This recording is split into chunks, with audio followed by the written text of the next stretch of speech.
Hi there, this is just an extended message to my friends out there in the fruitarian path and the fruit diet 8-10-10 and whatever type of raw food diet you're doing.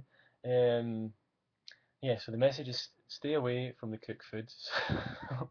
I'm hearing a lot of you, I'm chatting with a few of you and stuff, and people I met in Woodstock and people I met saw on the internet before that and everything.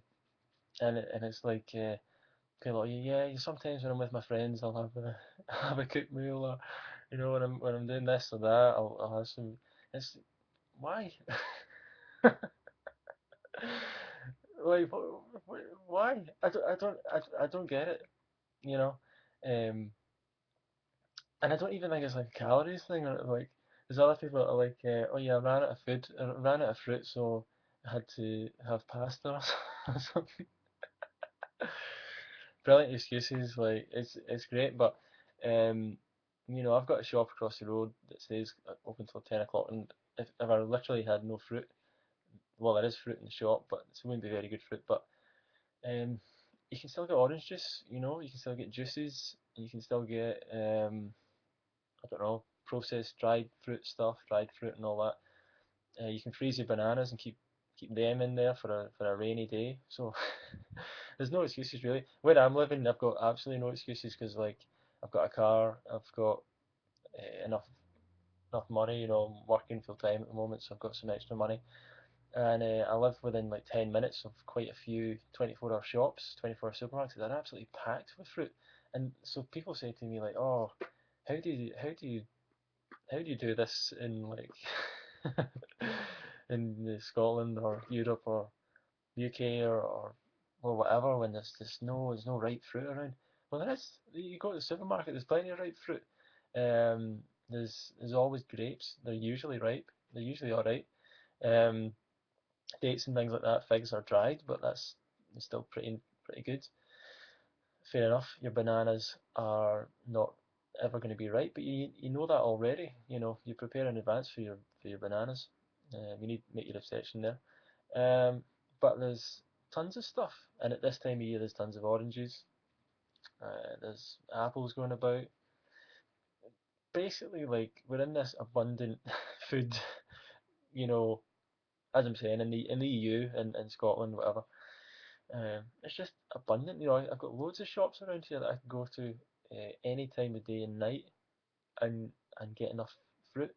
So it's all in the mind, really. It's just in the mind, and you want to. And I'm not saying I'd never stray back or fall back or anything like that, but I'm I'm wanting to try and keep on this path like it's 100% for as long as possible, just as a test for myself, as an example to other people, just to sort of show people, don't worry about all these silly things in diet like oh, I need to take a supplement of vitamin C or a supplement of this and that, and you can really simplify a diet down to just like you know fruit basically, whatever fruits you like, um, or a vegan diet, a healthy kind of vegan diet, or a vegetarian diet or something like that, and you're not going to be deficient and dying and all this stuff.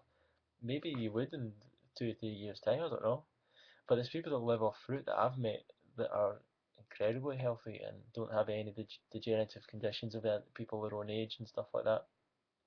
So, um, yeah, and if you stick on the fruit, the healing start keeps going, the detox gets a bit deeper. It just seems that when you go back to a little bit of cooked food, that kind of stops and slows down. Um, so yeah, I want to do some. I'll go through some of the detox symptoms I went to.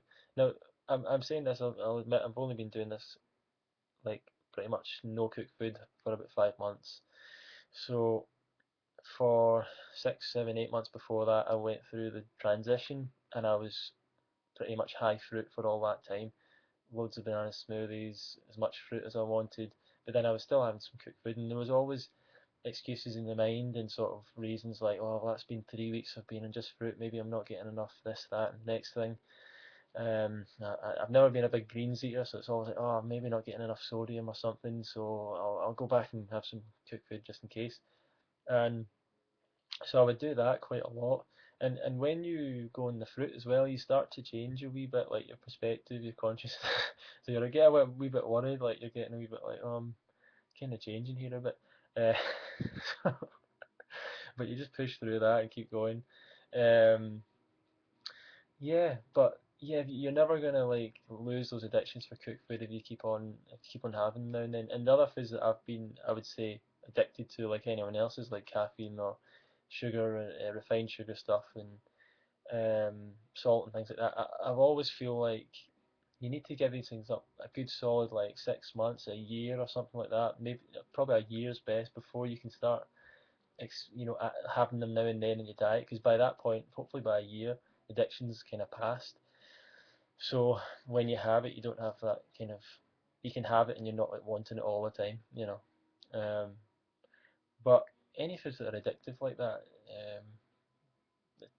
there's something's unbalanced there. Something's affected. Something's, I remember doing like fruit for 3 weeks or a couple of weeks, and then I had a big bowl of mashed potatoes, and I just felt weird all night, like just psychologically, just not connected.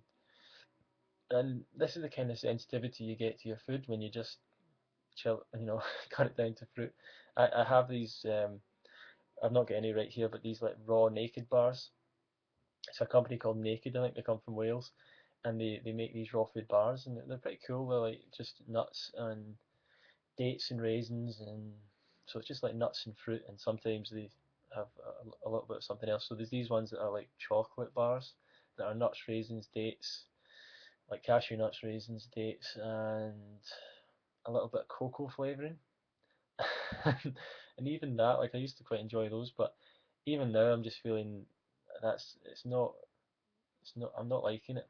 And when and the feeling in my mouth after it, it's just like the flavour taste waits so long. Fruit's just like cleaned out of your mouth so quickly. There's like nuts hanging about in my mouth, hurting my teeth. I don't know what that's all about. Like no one ever tells you nuts hurt your teeth, but get a bit of teeth pain from nuts. Um, so yeah, so that's just a little inspiration thing for all my friends out there who keep on saying to me, "Oh yeah, have a little cooked food now and then." This and that. It's like you guys are like the inspiration for everyone. So try and do the 100% thing for a while, and then you can go back to cook food. But at least like do it. Let's do it. Let's get together and do it.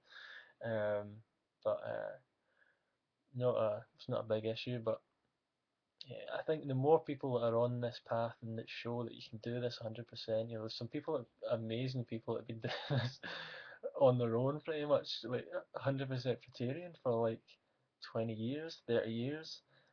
I mean, did they know anyone else doing it? Was there anyone else around? Do you know what I mean? It's pretty crazy that we've got all this access to like the festivals that are happening now, and the books that all these people have written, and it's just it's just crazy. What kind of personality do you have to have? What kind of will do you have to do this completely different diet to everyone else for years? But in saying that, the fruit is the truth. So the fruit is the truth that provides, and it keeps on, you know, letting you know that it's the truth. I don't know what I'm saying anymore. So I'm gonna leave it there. But thanks for giving me your time, and I'll hopefully see you all soon.